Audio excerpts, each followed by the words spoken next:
బుద్ధిర్వినష్టా గళితా ప్రవృత్తిర్బ్రహ్మాత్మనోరేకతయాధిగత్య ఇదం న జానేప్యనిదం న జానే కిం వాకియద్వా సుఖమస్త్యపారం. శిష్యుడు తనకు అనుభవ సిద్ధమైన జ్ఞాన మహిమను అనంత సుఖమును గురు కరుణను నొక్కి వక్కాణించుతున్నాడు. భగవద్గీత విన్న తర్వాత అర్జునుడికి మోహం నశించింది. అంతకుముందు బాగా దుఃఖం వచ్చింది. మొదటి అధ్యాయం ఏమిటి? అర్జున విషాద యోగం. ఎందుకని? నేను నా వాళ్ళు అనే మోహం ఇప్పుడు బలంగా ఉంది. చిట్ట చివరికి వచ్చిన తర్వాత నష్టో మోహ స్మృతిర్లబ్ధ్వా త్వత్ప్రసాదాజ్జనార్దన స్థితోస్మి గత సందేహ కరిష్యే వచనం తవ అని అర్జునుడు భగవద్గీతలో పరమాత్మ యొక్క బోధంతా పూర్తయిపోయిన తర్వాత నాకు అజ్ఞానం పూర్తిగా తొలగిపోయింది, మోహం పూర్తిగా తొలగిపోయింది, జ్ఞానం వచ్చేసింది. ఇప్పుడు నువ్వేం చేయమంటే అది చేస్తాను. నేను ఏ కర్మ చేసినా జ్ఞానంతోనే కర్మ చేస్తాను, ఆత్మజ్ఞానంతో కర్మ చేస్తాను, బ్రహ్మజ్ఞానంతో కర్మ చేస్తాను అంటాడు అర్జునుడు. అదే మాటను ఇక్కడ చెప్తున్నారు.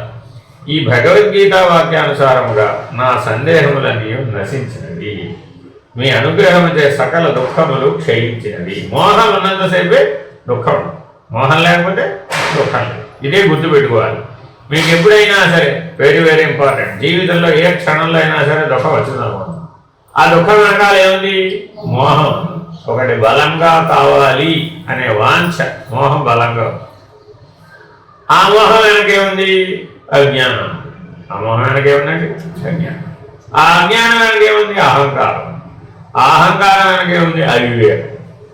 ఇలా వెనక నుంచి మనకి పనిచేస్తూ వస్తుంది. అవివేకమే అహంకారమైంది, అహంకారమే అజ్ఞానమైంది, ఆ అజ్ఞానం వలన మోహమైంది, మోహం వలన దుఃఖం. చూడండి, అక్కడ కూడా ఎన్ని పరిణామాలు? 5 మెట్లు దాటుకుని వచ్చాము. లోపల మొట్టమొదట కదిలేది ఎక్కడ కదులుతుందట? అవివేకం. ఎవరికైతే నేను ఆత్మస్వరూపుడు, నేను బ్రహ్మస్వరూపుడు అనే వివేకంలో ఉంటాడో వాడికి ఏ దుఃఖం లేదు. ఎందుకని? వాడికి అవివేకం లేదు. ఆ అవివేకమే అహంకారమై, అహంకారమే అజ్ఞానమై, అజ్ఞానమే మోహమై, మోహమే దుఃఖమై అనుభవానికి వస్తుంది. అనుభవ కాలంలో ఎవరికైనా దుఃఖం ఉందంటే ఆ వెనకాల ఉన్నవన్నీ ఉన్నట్టే. చూడండి, మనం డాక్టర్ గారి దగ్గరికి వెళ్ళి ఒక టెస్ట్ చేయించుకుంటామండి. ఆ టెస్ట్లో ఏదో చూపిస్తుంది, ఇలాగా అలాగా అలాగా ఇలాగా. ఆయన ఏం చేస్తాడు?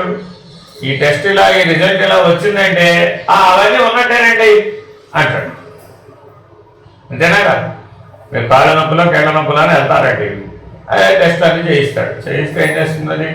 డి విటమిన్ తక్కువ ఉంది, కాల్షియం తక్కువ ఉంది, ఏదో అది తక్కువ ఉంది, ఇది తక్కువ తక్కువ ఉన్నామని చూపిస్తాం. తక్కువ ఉన్నామని చూపిస్తే మరి ఇప్పుడు ఏమంటే ఇవన్నీ నాకైనా, ఇవన్నీ తక్కువనే నాకైనా, ఎంత బాగా ఉన్నా కదండి బయట దిగడానికి టాప్ టు బాగా లోపల బాగాలేవయ్యాబో. బయటికి చూడడానికి బాగున్నంత మాత్రం లోపల బాగుండాలి కదా. అంతేనా కదా? ఆరోగ్యం లోపల ఉంటుందా బయట ఉంటుందా?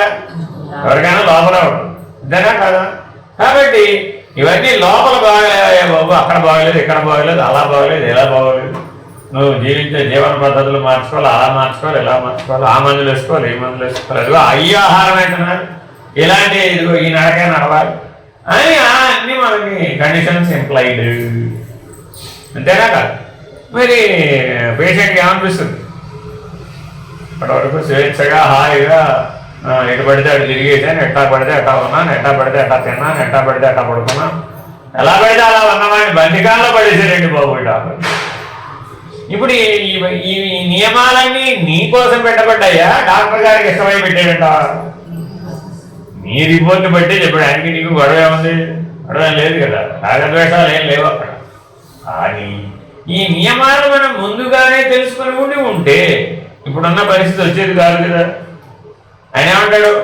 ఏమయ్యా, ఇంత దూరం రాకముందే 10 ఏళ్ల ముందే నువ్వు జాగ్రత్త పడుంటే ఇప్పుడు ఈ పరిస్థితి వచ్చేది కాదు కదా అంటాడా లేదా? చూడండి, మనం 50లోనో 60లోనో 70లోనో డాక్టర్ దగ్గరికి వెళ్ళడం మొదలు పెడతామండి. ఏమంటాడు అప్పుడు? ఇప్పుడు కాదండి, ఎప్పుడో మీరు 20, 30, 40లో బాగా తిరిగి పనిచేసేదే. ఆ రోజున మీరు జాగ్రత్త పడి ఉండవలసింది. ఆ రోజున మీ ఇష్టం వచ్చినట్టు మీరు ఉన్నారు కాబట్టి ఇప్పుడు శరీరం కూడా దాని ఇష్టం వచ్చినట్టు అది ఉంటుంది. ఇంతకాలం అది మీకు సహకరించింది కదా, ఇప్పుడు మీరేం చేయాలి? దానికి సహకరించాలి. పెడతావు, ఏం చేస్తావు మరి, అంతేనా కాదా? అది నీకు సేవ చేసిందండి ఎంతకాలం, ఇప్పుడు నువ్వేం చేయాలి, దానికి ఎదురు సేవ చేయాలి, అంతే చేసేదేమో. కాబట్టి ఆ పనిముట్టికి సేవ చేయవలసిన అగత్యం తెచ్చిపెట్టుకున్నాం. ఆలోచించకూడదు. ఈ దశలో మానవులందరూ కనబడుతున్నారా, కనబడలేదు. ఏదో హార్ట్ పోయిందనో, లేకపోతే లివర్ పోయిందనో, లేకపోతే కిడ్నీ పోయిందనో, ఎవరు కళ్ళు పోయిందనో, ఒళ్ళు పోయిందనో, ఏదో మొత్తానికి ఏదో చెప్తాడు ఆయన. ఆయనకేం మన కూడా లేవుంటే అదేమే చెప్పేది. కానీ మరి ఆ పనికి మనకి ప్రతిరోజు దుఃఖం పెరిగిందా తగ్గిందా? కనపడ్డ ప్రతి వారికి ఇదే స్టోరీ, అంతేనా కాదు? మరి ఎందుకని? నష్టో మోహ స్మృతిర్లబ్ధ్వా లేదు కాబట్టి, దేహాభిమానం వదిలిపెట్టలేదు కాబట్టి, మోహం అనే లక్షణం పోలేదు కాబట్టి, ఇంకా శరీరం బాగుండాలి, ఇంకా శరీరం ద్వారా బాగా భోగాన్ని అనుభవించాలి, బాగా నిద్రపోవాలి అని ఆశ, ఎప్పటికైనా పేరాశ. మృత్యు కూడా సుఖంగా రావాలండి బాబు, అది కూడా పేరాశలో భాగమే. అసలు నీకేం పని అయ్యా, ప్రతిదీ రాకడా పోకడా కలిగిందంతా నీకేం పని లేదు అని సహజంగా సాక్షిగా ఉండవయ్యా అంటున్నాడు. అందుకని స్వాత్మానుభవ జ్ఞానము కలగాలి, దుఃఖం నశించాలి, స్వాత్మ యొక్క అనుభవ జ్ఞానం కలగాలి. అందుచేత తత్కార్యములకు ఏది జీవత్వ పాదకమై అజ్ఞాన కారణమై ఉన్న బుద్ధి ఆవరణము తొలగిపోయింది. ఈ అజ్ఞానము, అహంకారము, అవివేకము ఇవన్నీ ఎందులో ఉన్నాయి? మోహము, దుఃఖము, ఇదంతా చెప్పుకున్నాం కదా. ఆ 5 లక్షణాలు ఎందులో ఉన్నాయి? బుద్ధిలో ఉన్నాయి. అవన్నీ ఎందులో కూర్చున్నాయండి? వచ్చి బుద్ధిలో కూర్చున్నాయి. ఆ బుద్ధిలో ఉన్నటువంటి 5 లక్షణాలకే జీవుడు అని పేరు. ఈ 5 లక్షణాలు కలిపి ఒక సర్వనామం ఉంది, దాని పేరు ఏంటంటే జీవుడు. అంటే ఒక మగపిల్లలందరినీ హి అంటున్నావా లేదా, ఆడపిల్లలందరినీ షీ అంటున్నావా లేదా? అలాగే ఈ 5 లక్షణాలు ఎవరికైతే అవివేకము, అజ్ఞానము, అహంకారము, మోహము, దుఃఖము అనే 5 లక్షణాలు ఉన్నాయో ఆ బుద్ధికి ఏమని పేరు? జీవుడు. ఆ బుద్ధి, ఆ మోహంతో కూడుకున్నటువంటి ఈ బుద్ధి ఆవరణ రూపంలో మనల్ని బంధిస్తుంది. దీన్ని విడిపించుకున్నట్లయితే నీ జీవితం సులభంగా వివేకంతో సుజ్ఞానిగా జీవించు. అందుచే తత్కార్యములకు సంకల్ప వికల్పములు ఇంద్రియాది చేష్టలలో ఉడిగిపోయి పరమోపరతి పరమశాంతి లభించదు, నిశోక నిరుపమానంద స్థితి లభించదు, మాలిన్య బుద్ధి అనాత్మ భావన తొలగిపోయి శుద్ధ బుద్ధి పరిశుద్ధ జ్ఞానం ఉదయమాయ స్వస్వరూప స్థితి తెలియబడదు.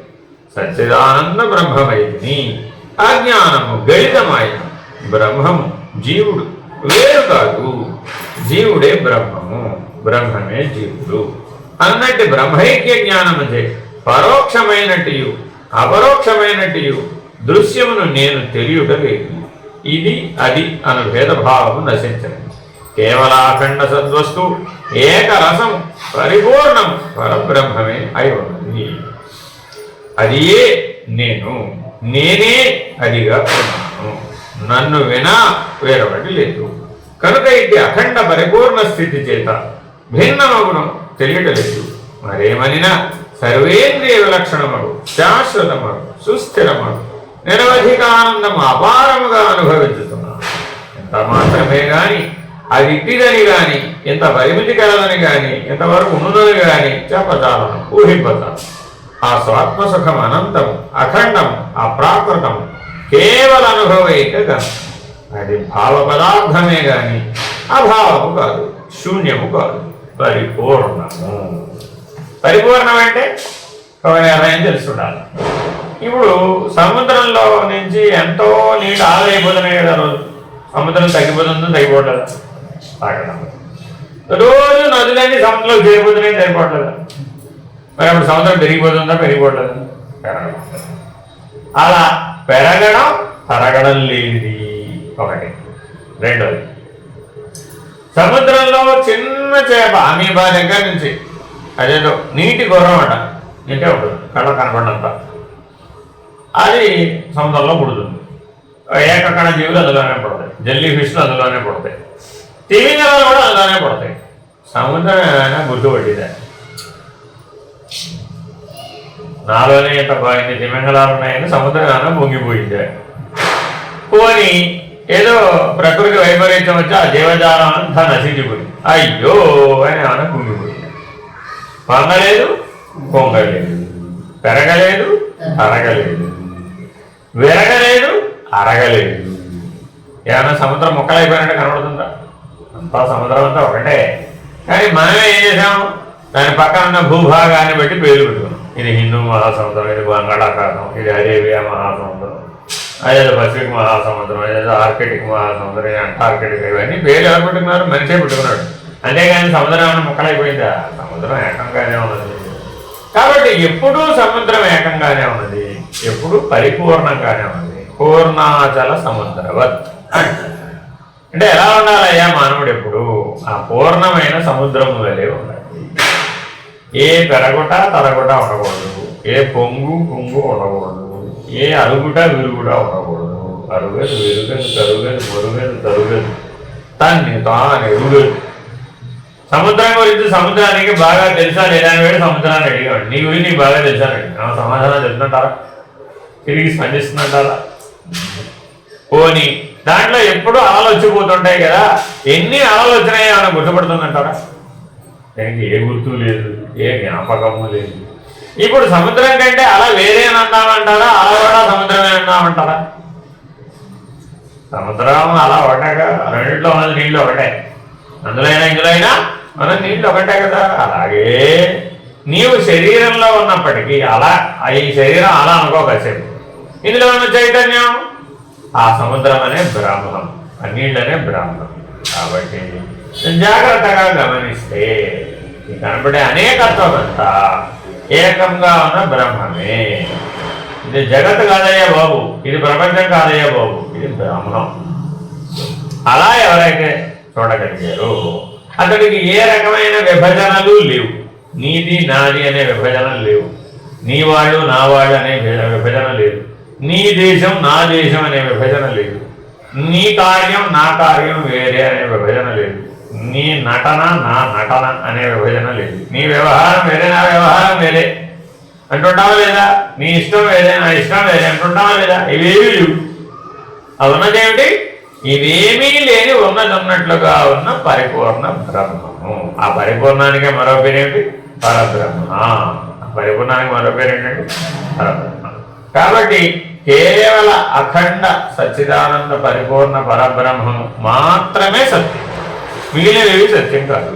సత్యం జ్ఞానం అనంతం బ్రహ్మ, సత్యం సచ్చిదానందం బ్రహ్మ అనేటటువంటి రెండు నిర్ణయాలని మానవుడు ఎప్పుడైతే విచారణ ద్వారా తనలో ఉన్న సంకల్ప వికల్పాలన్నింటినీ తీసివేస్తే, మొట్టమొదటి మనలో ఉన్న వ్యవహారం కట్టుబడుతుంది సంకల్ప వికల్పాలలో, అవి తీసేసి సహజ నిర్వికల్ప సమాధి నిష్ఠ అనే స్థితి వరకు ఎవరైతే చేరతారో వాళ్ళు తప్పక ఈ బ్రహ్మజ్ఞానాన్ని పొందుతారు.